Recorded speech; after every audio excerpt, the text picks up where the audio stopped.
Hi beautiful people. So today is another beautiful day for another tutorial, and this is what we are making.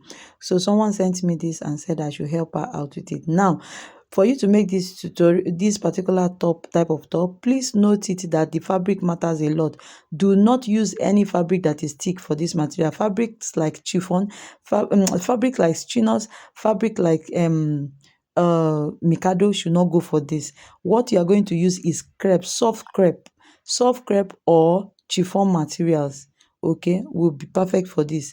Duchess is also a good fabric for it. Any material that has weight and is not light. Now there's something I did in my video that I did not apply here. I want to add it now. When after cutting on your pattern and you want to place on your fabric and cut, please place that fabric on bias.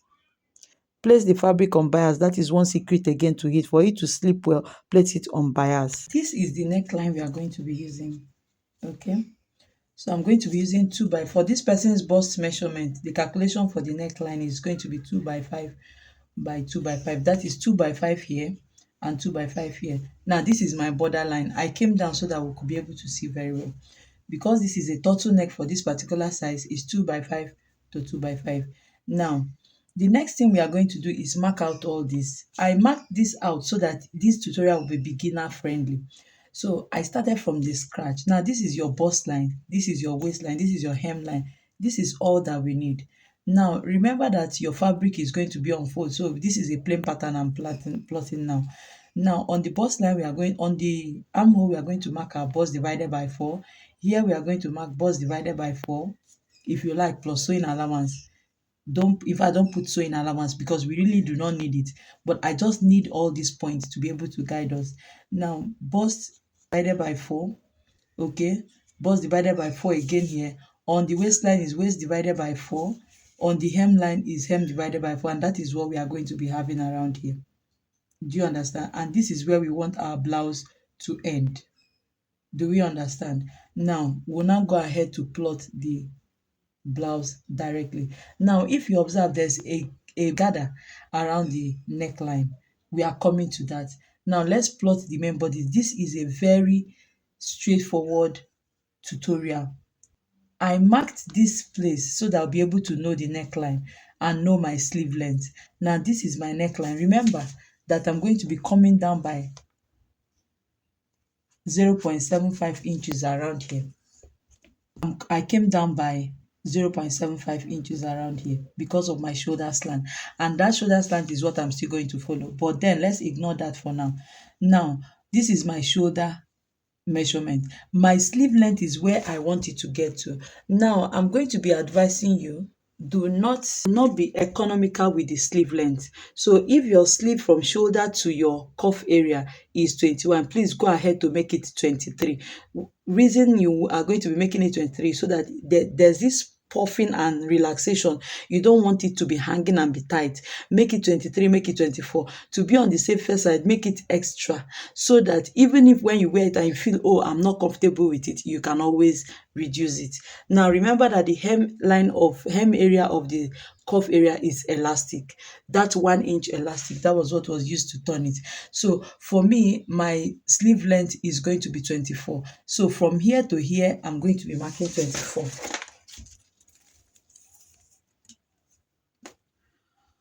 Okay, you place your tape rule from here. Okay, reason you are doing it like this is to be sure that everything is relaxed. So this is my shoulder, and I'm going to be placing for my sleeve length now, and for my sleeve length I have 24, and this is my 24 here. Okay, now I will just come down by, if I like, 15 inches, anyhow that I like, I will come down by that measurement, and that is my sleeve armhole. That is my cuff hole. Okay, this is where I'm going to be placing elastic. It's now the elastic that is going to gather this area. Now from this part, now I'm going to go like this. Now first of all, before we come to this place, now this is my front line. Now for some of this top, all the center part is open for the front, but I don't want mine that way. So my curving is going to start from somewhere around here. You curve it out, curve it out, curve it out, curve it out to meet with what you are going to be having here. Do you understand? Now, if you still want your own to be open, now this opening, this curving from here should start from here. Let it be open. But I don't want mine that way. So I have something like this. Okay, hold on, because there's a gather on the neckline. We have not, so many people will jump and will not finish video and go and be cutting. At the end of the day, you feel that what you were taught was wrong. Now, can you see how our blouse is looking? We are going to be cutting out now to add our slash and spread on this particular pattern. Now,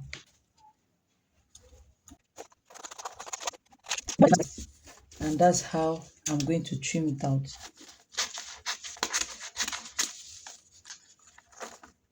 Now, for the back pattern, you know the front line was 2.5 inch, but for the back we are coming down by just, if you like, 0.5 inch. Okay, and this is what I have for the back pattern. You cut this for the back pattern. If you, the back should not have this. I'm still going to cut for the back pattern so that you see the back should not have this. Okay, the back should not have this if you want, but if you like, add it. It's just still the design. So I will cut out my front neckline. So now, before I do the last thing, what I'm going to be doing first of all is to slash the neckline. Now, after slashing the neckline, there's something important again we are going to be doing, but let's slash the neckline first. So you are going to use your ruler. Can you see I've slashed it? So this is what I'm going to do now.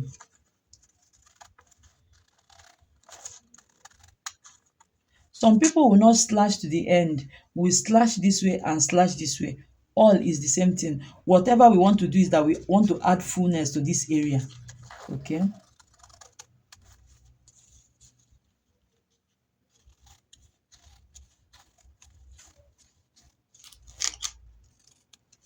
Now, before I continue, let me talk about the. Okay, I'll talk about it. Now, before you slash, you are going to measure here. Okay. And when I measured, okay, when I measured, I got 3 inches. You are going to measure here because when you spread, after spreading, when you want to gather, it must come back to the original measurement. That is what will form the gather. So let's go ahead and place this our pattern on our fabric.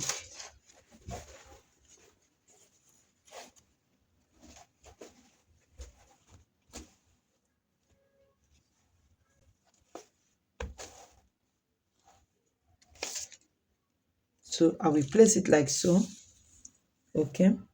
Remember that this side is going to be on fold, right? I will place it like so, and then I will open. I will open this way. Can you see what I did now? Now I will use my chalk, because when you are marking on your own, don't use marker on your fabric, please. Or you use the marker that is not permanent, fabric marker that can still wash away. But now I'm going to be using this marker because this is just a rough work.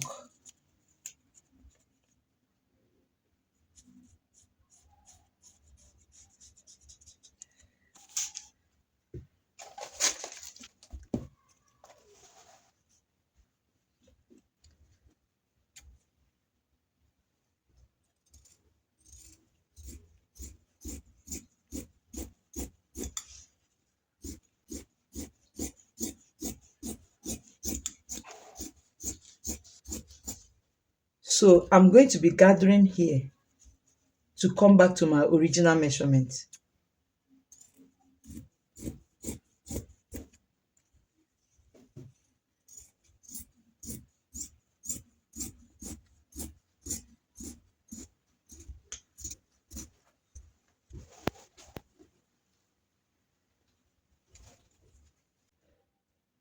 So when I open my design, this is what I have. Can you see?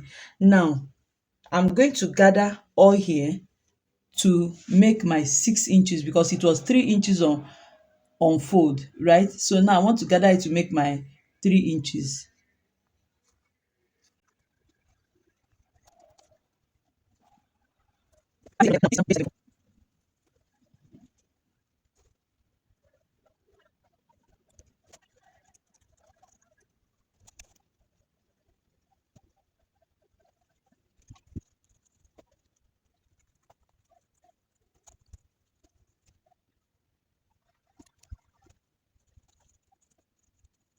Okay, can you see?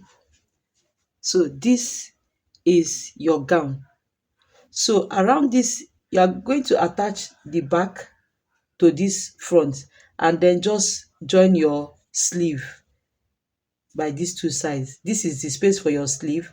You join it and then add your elastic and you are good to go. This is your gown. Now, when you are splitting, when you are spreading it, the fullness should not come around this area again because this area is already full. By the time your sleeve falls, there will be this gathering, full gathering around here.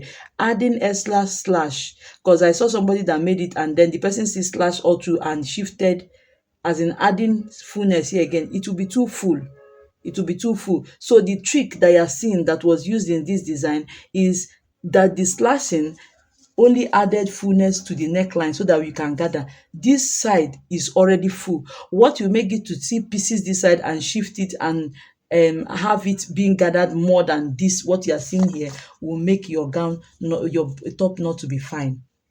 It will make your top not to be fine. So if you want the style that you are seeing on the screen, there's still space here so you can slit it while you were plotting. If you did not slit it on the pattern, don't slit it here because you can't control the movement here. But if you split it here, then that means on its own it will fall by this area, and that is all. Now for the back pattern, if you like, still go the same way and add this curving around there. If you like, just make it straight, do not curve, do not open the center. Now for the turtleneck, I have made more than 2 tutorials concerning bishop collar. Use your iron. Iron is the best way. Use this place to cut your bishop collar. I have done a tutorial on it, and that is basically all. Then for this sleeve area, hem it with 1 inch elastic, and that is basically all. Thank you guys. So someone sent me this tutorial and said I should make this jumpsuit, but I just want to explain here because I feel this is a simple jumpsuit that just anybody can make. Let me explain here, but if you do not still understand, let me know in the comment section if I should still do a tutorial about it. Now, basically, this is a jumpsuit that is only high waist trouser, but it's just a strap that is holding it. Now, this strap that you are seeing that went round to this front, just know that this same strap went round to this front to the back too. This strap is still one strap is what went round like this all through to the back, and is still holding the back just the way the front is. Okay, that is one. Then secondly, when you are cutting it, you see it's a very free trouser, right? Now for the crotch, measure your crotch depth, okay, and add extra 4 inches to it. Now when making this particular jumpsuit, come down by, when cutting this trouser, come down by 1 inch from your under bust. You can see that is a little bit above the waistline, so add extra 5 inches or 4 inches to the crotch depth that you measured.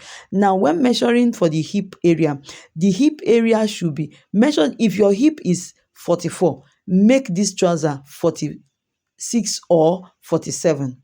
Do you understand? If your hip is 50, make this hip area, measure it to be 54 or 55. Now, when measuring it to be 54 or 55, that same measurement is what you are going to be taking up to the waistline. You can see that is what formed the gathers around that waist, the upper part of the trouser that you are seeing. So if you do it this way, your trouser is going to fall straight down. Now, when measuring, whatever you got as the hip line, please run it straight line like that to the hemline. Is a palazzo trouser. Run it straight down like so to the hem area. If you do not understand, see, let me know in the comment section. Let me explain. This is 2027.